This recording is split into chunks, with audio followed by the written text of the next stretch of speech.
Hey soccer friends, I just want to give a shout out to our partner, Team Player. They are changing the game on how you find the perfect soccer team for your player. Parents, this means no more endless social media scrolling to find information on teams. With Team Player, everything you need to know is just a few clicks away. It's simple, straightforward, and lets you find the best coach and team for your player without any of the usual headaches. And coaches, we all know how tough it can be to get your team noticed, but when you subscribe to one of Team Player's team plans, you instantly get access to set up an online team profile that allows you to reach more potential players and showcase what your team is all about. It's super easy and lets players and parents see why your team could be the right fit for them. And if you sign up using the promo code PITCH, you can try any team plan free for 1 month. So whether you're managing a team or searching for one, come on over to www.teamplayer.us. That is TEAMPLAYR.US. And come give Team Player a look. Family-owned Soccer Innovation is your go-to source for top quality equipment. Whether you're a player, a supportive family member, or a dedicated coach, they have everything you need to elevate your game. For players, their innovative equipment are designed to boost your skills and performance on the pitch. From their agility cones to their portable goals, they have you covered. And family members, they offer durable equipment that's built to last because we know your support is critical to your player. Coaches, trust me, they can provide the equipment you need to run effective training sessions and shape the next generation of soccer players. Visit Soccer Innovations at soccerinnovations.com to start elevating your game with them. And if you use the code PITCH, PITCH, you can receive up to 10% off your next order.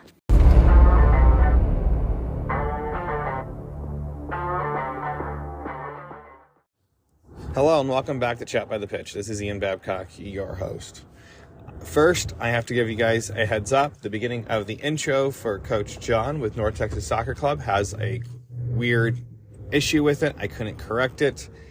I just want to give you a heads up on that. Then this week's episode is with North Texas Soccer Club. And this place has a special place for my family just because we enjoy watching games here. So I'm not going to ramble on too much. Let's start this chat and head to the pitch. John Gall, head coach, North Texas Soccer Club. Thank you, John. So how long have you been coaching for? I always think this is a fun question. Now you're going to date me. I actually started coaching while I was playing collegiately in Oklahoma City. That was in 1995. So I've been coaching a few years. Wow, not that long. Nah. In the grand scheme of things, Exactly. So when does your season start this year for North Texas Soccer Club?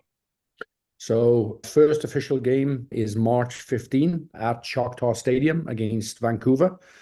And I believe today we are officially releasing the schedule. So I think that's this afternoon. That's awesome. I was just getting ready to ask that next question. Can we find all your games to be streamed when you guys are away? Because if we can't watch them when you guys are home.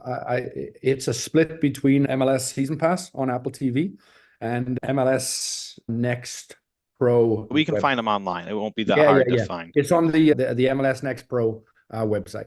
I know that you can. I know last year we could watch some of the games.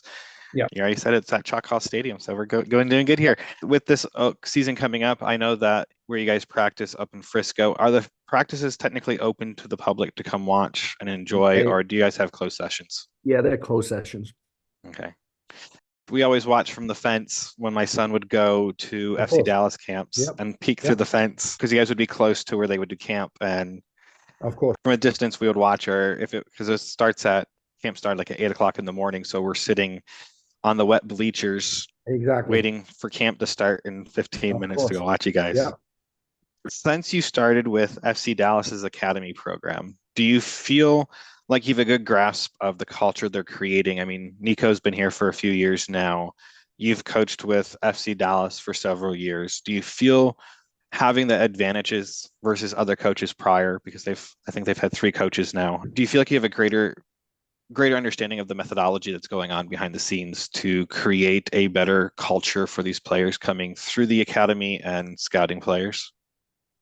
I think there's no doubt there. I've been fortunate to come through pretty much every layer in the club here, from coaching in Classic League with young teams through academy and young academy teams. I was an assistant with some mid-level academy teams, mid-age, 14s, 15s, and then obviously I was head coach with the 19s. So been around here a long time, certainly know the culture, certainly know the expectations from ownership, from leadership within the club. I think it gives me a real good foundation and platform for me to begin what I want to achieve here with North Texas Soccer Club, because at the end of the day, my job is to push players from me to the first team, and not only just to push them to the first team, but actually have them ready to step on the field for the first team. So a lot of it has to do with culture. A lot of it has to do with pride for the club. A lot of it has to do with understanding the methodology, the curriculum.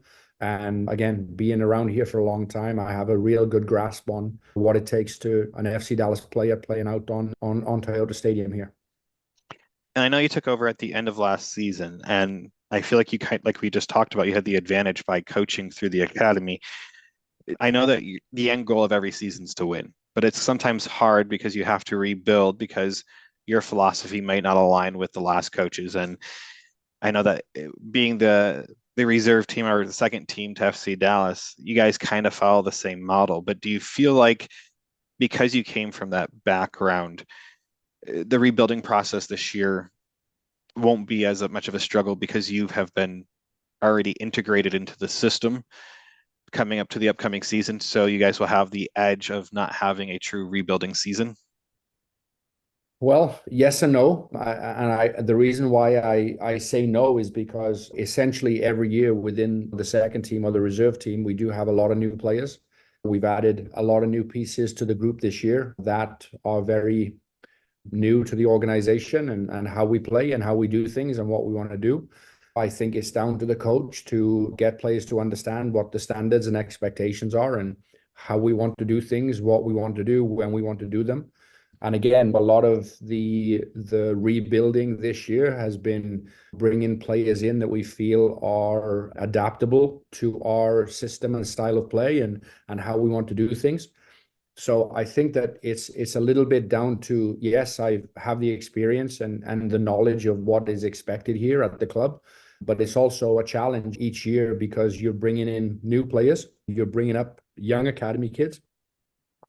And then secondly, you're having first team players who are needing minutes and who are wanting minutes to play with us too. So it's a little bit of a melting pot, but it's something that I thoroughly enjoy and I enjoy the challenge. I've been in the coaching world for a long time, so I feel I have a good grip on my organization, how I want things done, and I think that translates to the players. And I'm hoping the next 6 weeks through preseason we can get the team all on the same page and understanding what's expected.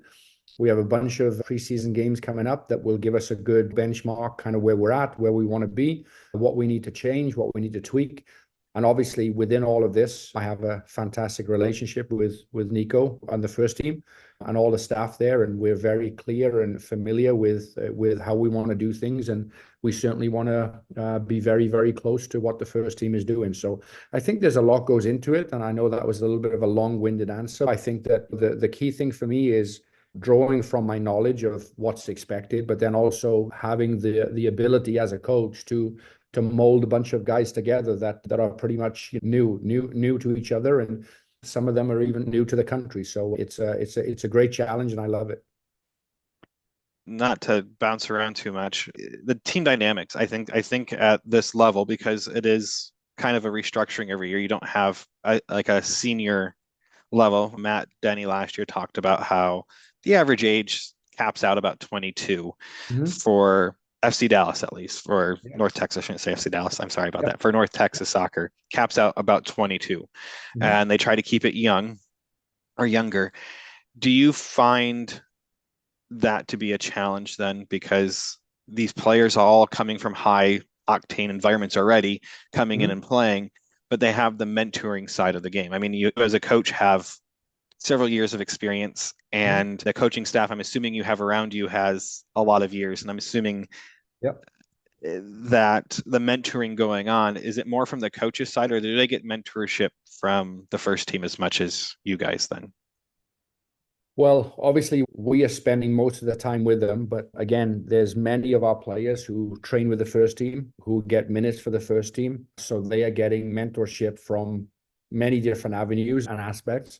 Obviously, I think the key for me when you talk about coaching, I mean, obviously, you have to understand the game and what's expected with the X's and O's and the tactics and all that good stuff. But if you don't have a relationship with players, you can forget it. So it's something that I strive for on a consistent basis to get to know people, because we are dealing with people and we're not dealing with robots, and they have emotions and we have emotions. And I feel I have a pretty good grip on understanding what these players are going through, what they are needing, and figuring out a way how to mentor them and kind of deal with them and get them to where they want to be. Because let's make no mistakes about it, that I'm coaching a team that, when you really look at it, none of them want to play for me. They want to play for the first team. So I am in a melting pot of a group of guys that want to be with the first team.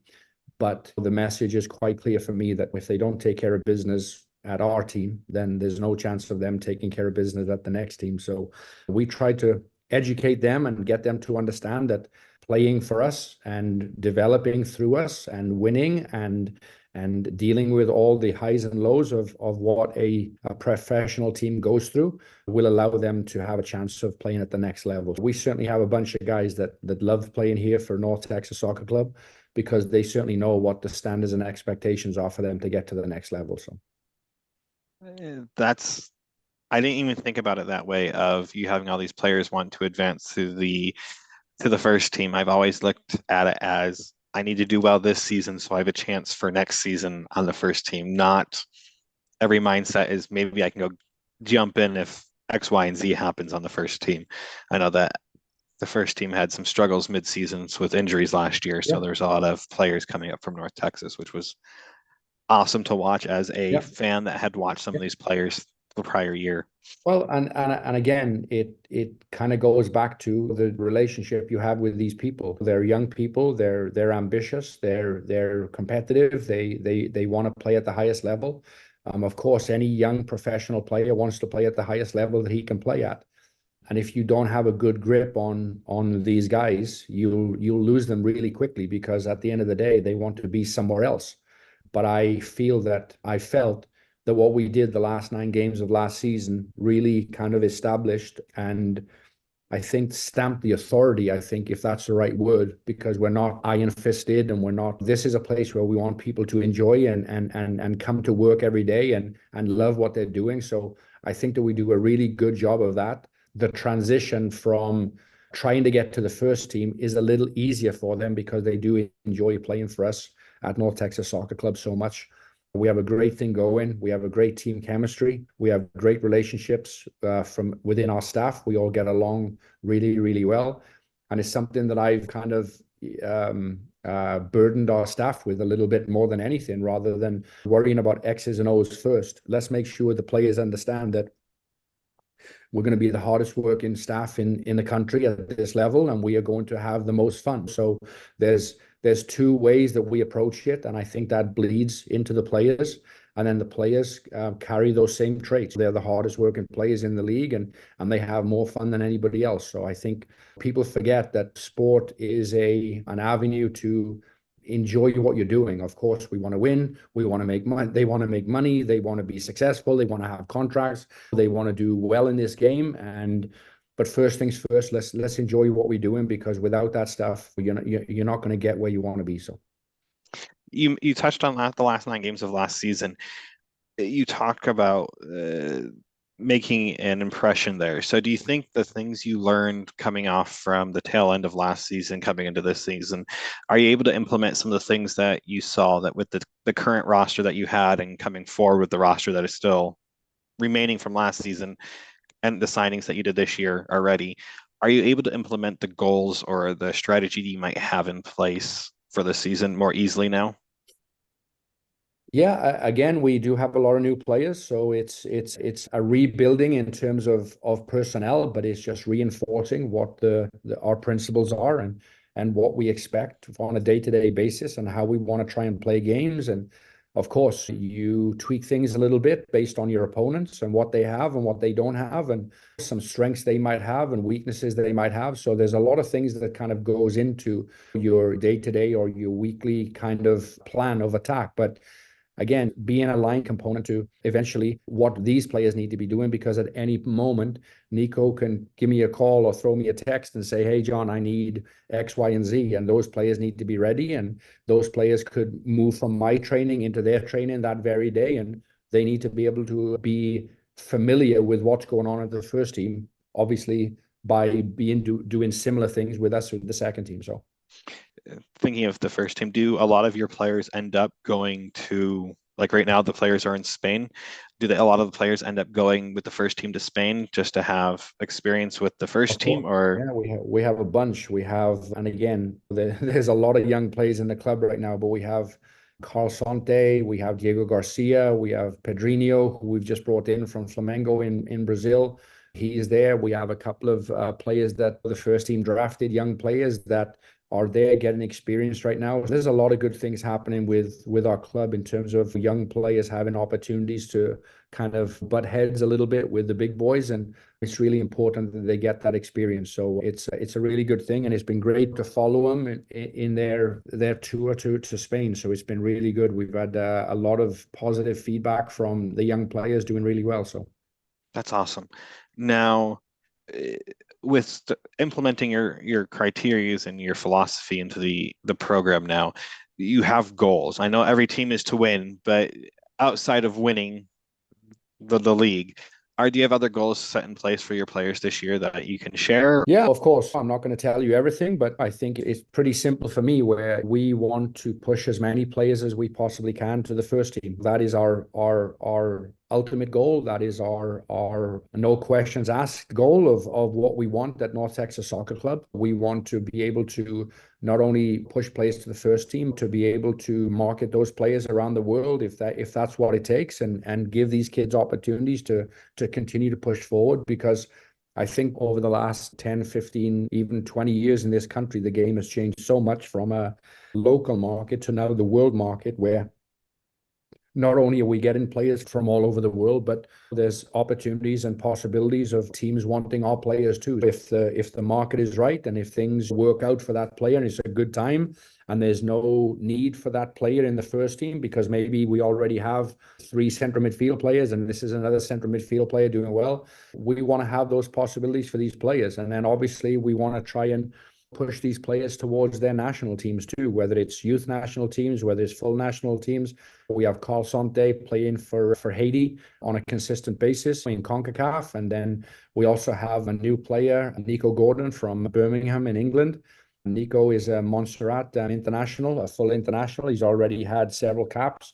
So we are wanting to not only push players to the first team, but push players around the world, push players into their national teams to continue to perform and do very well. I would say kind of that's our global objective within the club.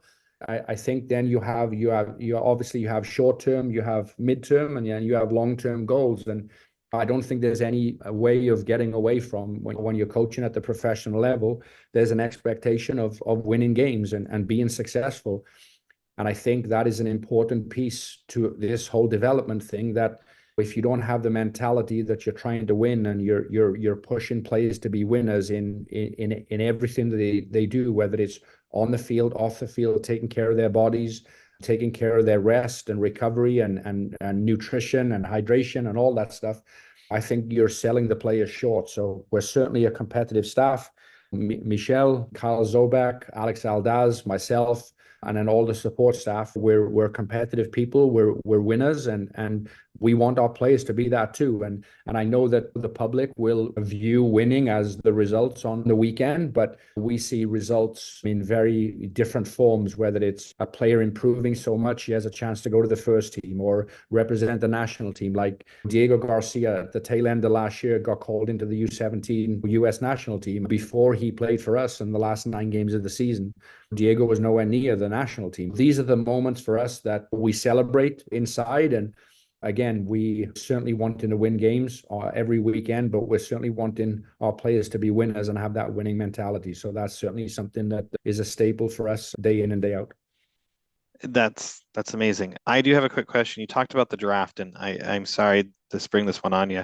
Do normally draft players come directly into the first team, or do they come into what has become more of the reserve team, or like a North Texas team, or what other clubs might have? Most of them are number 2, and I love that North Texas is its standalone club. Yeah, so it depends, right? So essentially, players that we draft, we spent a lot of time, we did a lot of research. Leo Baldo, Andre Zanotta, myself, Ben Cross, Drew Keeshan, Peter Lucene, Michel.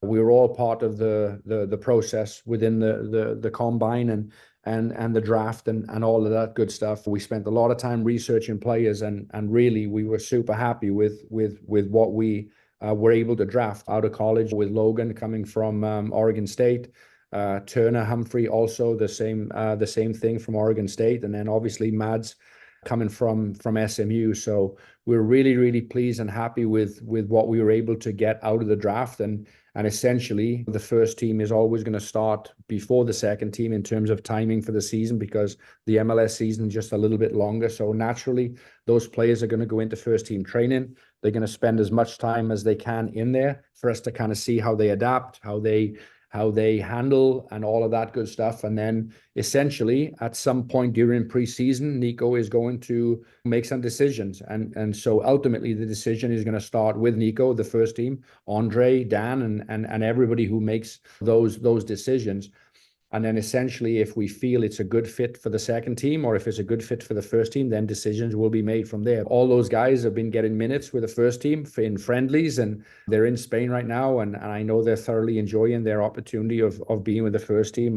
And I just think it's great that our first team have this philosophy of trying to bleed in young players as quickly as they possibly can, because at the end of the day, young players are the lifeline of your club. And if you don't take care of your young ones, it's very difficult to be successful later on down the road. So you look at any successful organization and they have young players coming through on a consistent basis, with obviously a handful of really experienced quality players. So I think that's a feature for us here at FC Dallas and North Texas Soccer Club.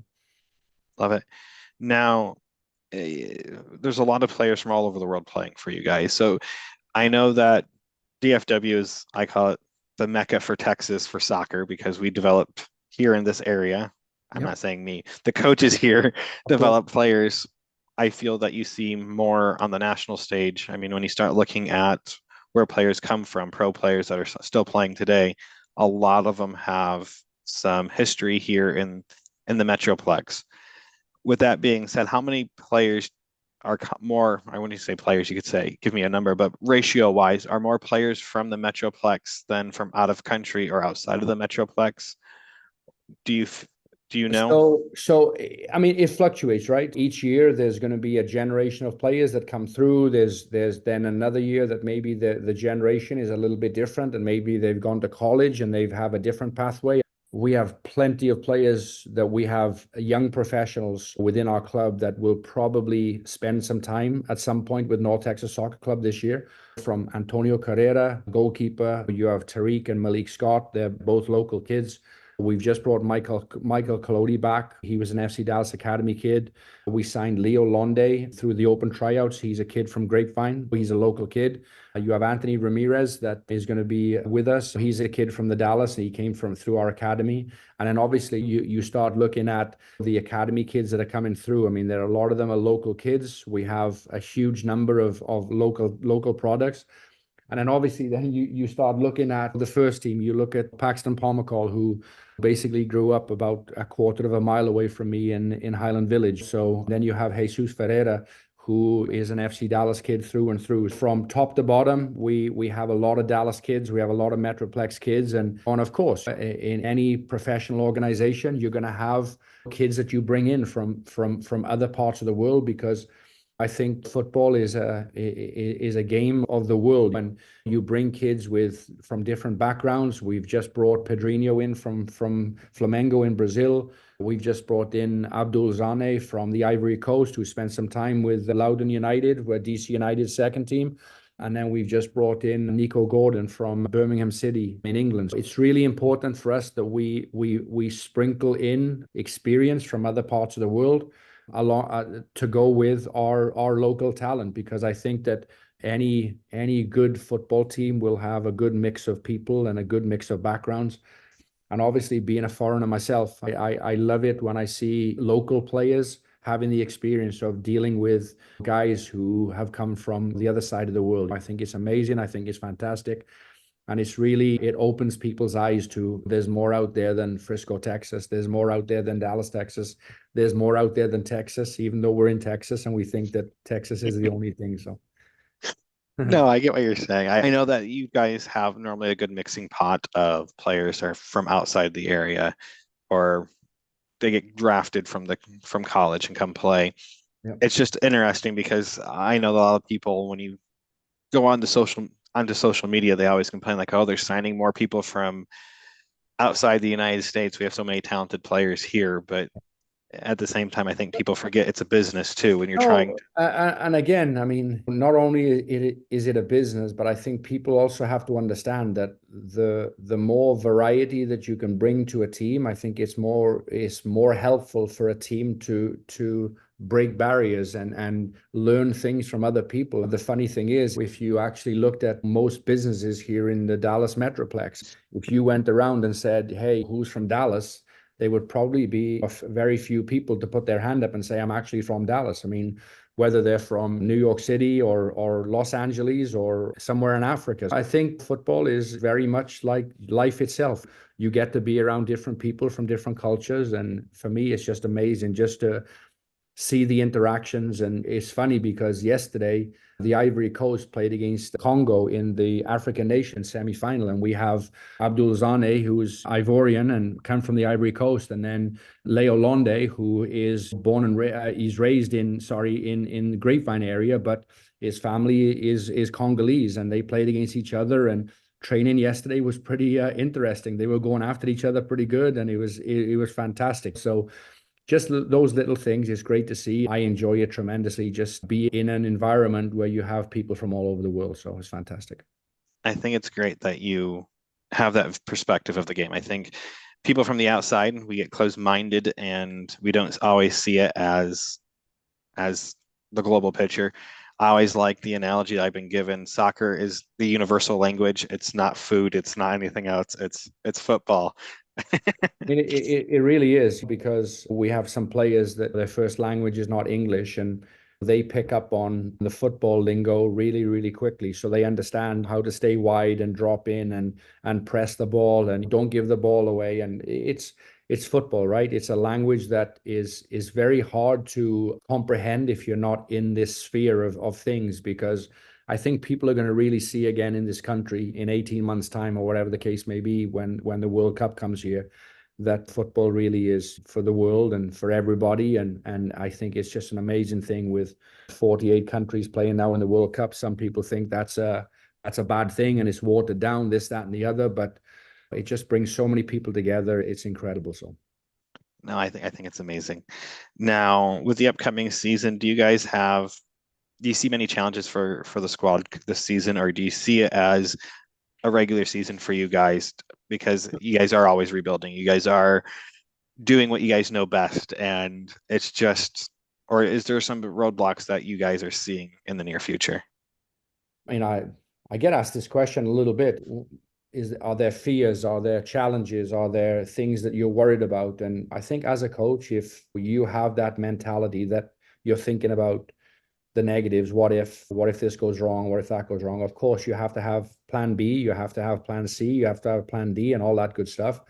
But I think just as a person in general, as a leader of a group of people, you have to portray the fact that things are going to work. We are going to make them work. We are going to work to make them work. Things aren't going to come overnight. We had this discussion at the end of training today where some things in training need to be fixed and they need to be changed. The whole essence of preseason is to try and iron out some of those things early. I wouldn't say that I have too many fears. I wouldn't say that I'm worried too much about challenges. I mean, obviously my job is to try to bring a group of guys together to be on the same page and fight for the same thing and work for the same thing. We try and get players to understand that even though you want to get your MLS contract, you want to play in MLS, you want to play overseas, or you want to be an international player, first things first, you have to take care of business here. So we really do harp and we really do push the essence of taking care of business right here, right now for your team, because the harder you can work for your team, it's only going to benefit you. You're going to be successful for yourself as an individual, and you're going to help your team be more successful. The challenges probably if you did peel some layers back would be just getting everybody on the same page. That's a challenge, but it's a challenge that I love, and it's a challenge that I enjoy to come into work every day and roll my sleeves up and get those guys to be on the same page. So, and if they're not, we squeeze them pretty good. So. Now, you guys just had tryouts finish up, I think 2 weeks ago, if I'm remembering right. I'm giving today's date. Today's the 8th of February. I know. So people understand, because it won't be for a little bit before this comes out. Did you guys think the tryouts this year, the players that are coming out, because I know last year you guys had quite a few signings with the tryout process. Yeah. Do you guys feel like the quality of players were still there, or do you think it was better this year than last year? We have multiple tryouts, and sometimes you look at it and you say, oh, that wasn't as good as the last one, or this time last year it was better. And then all of a sudden you look at another tryout and it was like, okay, well, that was way better than the last one or last year. So I think it fluctuates. I think it's hard to pinpoint exactly, because obviously you're dealing with people from all over the world. We have a lot of players from outside the Metroplex coming, even though all of our tryouts are here locally. There's a lot of players who see the potential at FC Dallas and North Texas Soccer Club to pursue their dream of being a professional player. I think it was quoted the other day that there was over 400 players that came through tryouts this year. It's really a difficult challenge, because you're trying to identify players and playing in a tryout when they don't really know their teammates. They've never played with them before. They've never been around. So you're basically kind of looking at individual talent rather than how they do as a team. But for me, I wrapped tryouts up this year, the last one we had down at MoneyGram, and it was a really good reminder for me of the importance of these tryouts for us as a club and us as people involved in the organization, to allow these kids to pursue their dreams. All these kids want to be professionals. Some of them are close, some of them are miles away, some of them, and then you try to just put yourself in their shoes and just understand that this is their dream, and we need to make this professional. We need to give everybody a good look. We need to make everybody feel welcome in the tryouts. They're not just another number. And that's just been me, though. I mean, my whole life, whenever I've interacted with other people, I've tried to put myself in their shoes to understand kind of what they're going through and where they want to be, because look, at the end of the day, we all have dreams to achieve things and to be the best that we can be. So you certainly don't want to ever not give those kids the time of day, because we have over 400 kids, and I can't tell you how many conversations I had with all those kids during tryouts, after tryouts, them following up, them finding my email somewhere and finding my phone number somewhere. Every message that I got, I respond to. It's really important, because like I said, I mean, these are people after all, and you have to make sure that you treat people correctly. And of course, we signed one player from tryouts this year, so one player out of 400.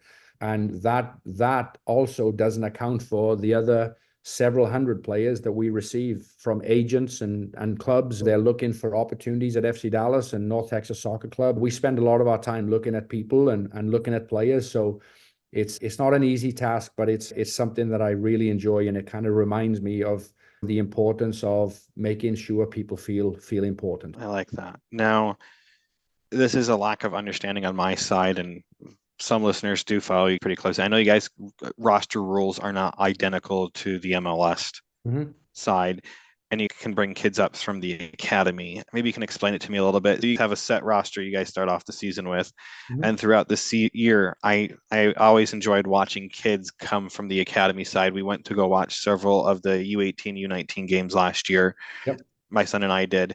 And then we went to go watch a North Texas game, and some of those kids were on the pitch playing, and it was great to see that. Are you guys able to do that, or is there any changes to the rostering direction that you guys are allowed to do this year versus last year? We can pull academy kids up. Obviously, there is a limit.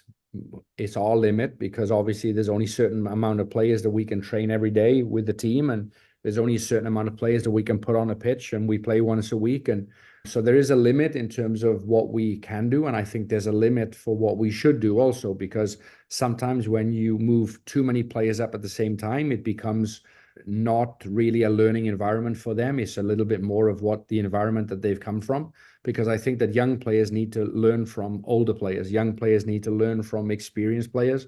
And those experienced players might only be 3 or 4 years older than them, but they have 3 or 4 more years experience. Some of them might have international experience. Some of them might have MLS experience to play for us. So I think there's a balance of kind of the old saying of who, what, where, and when. It's like, I don't think it's an exact science of how many, but I think we have a pretty good understanding of when is the right time to bring that player up. When is the right time to give him the opportunity? And then essentially, has that player earned it? Does he deserve that opportunity? Not just because we think he's going to be a good player. Is he a player that's performing? He has the right mentality, is coachable, and all of these things. We love bringing young players up. We have a U16 player in with us at preseason right now. We will probably have a couple of other younger players within the training setup.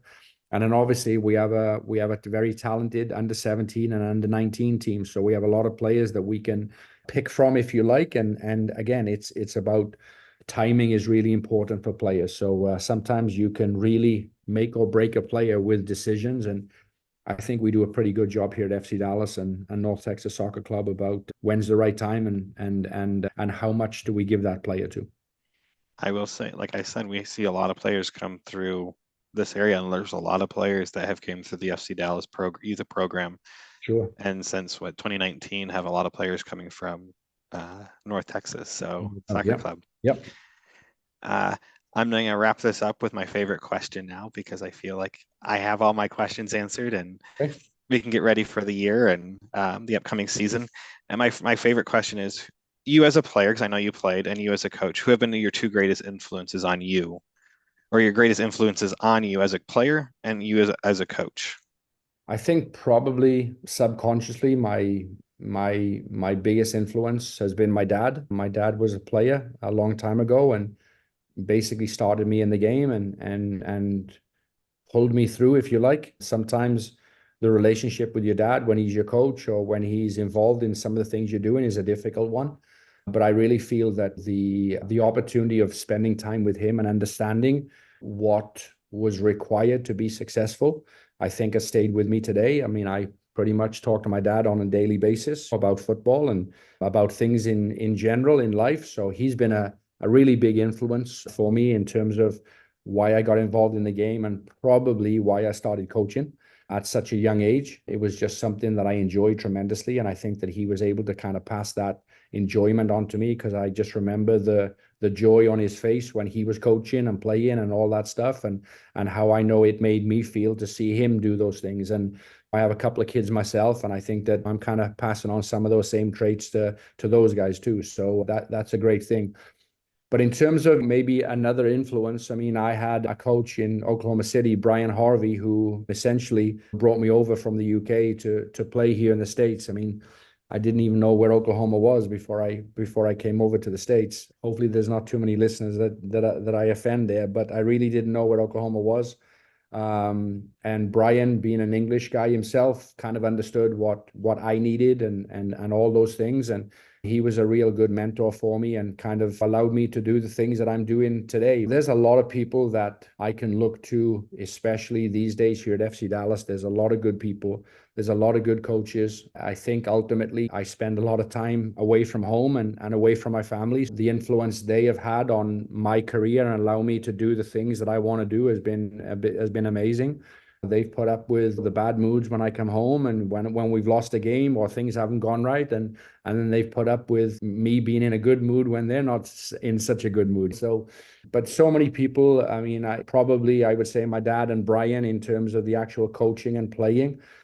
But so many people here at the club. Chris Hayden, that I spent many years in the academy with Chris, and Oscar before he left. I spent a lot of time with him, kind of coming through. Lucci within the academy, and then obviously Peter and Drew and Nico and all those guys in the first team. Those have been big influences on me too. And obviously I have a great staff within the organization right now with North Texas Soccer Club, from Matt and obviously Andre and Leo and Dan. And this really is a family club, and which I'm in a really good spot. I'm certainly humbled and privileged to be in the spot that I'm in, but I'm certainly not content. I want more, and I'll keep pushing for more. And that's not only an individual goal that I have, but the more that I can push, the more that I can affect people and affect my players, and hopefully get them to be the player that they want to be one day. So.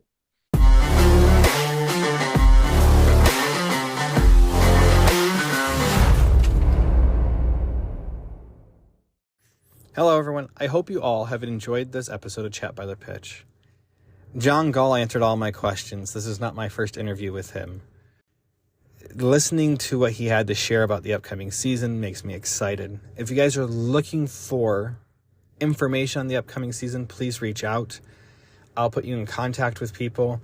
I'll have links in this episode description of where to find tickets.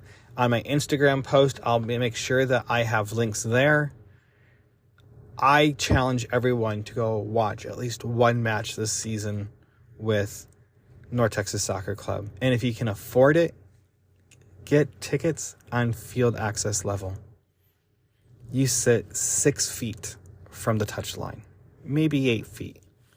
And let me tell you, that experience watching your kids watch the game that close, and watching how they get excited over certain things and how they communicate and how they talk to each other is absolutely amazing. If you have any questions, feel free to reach out. I'll try to answer them about North Texas Soccer Club the best that I can.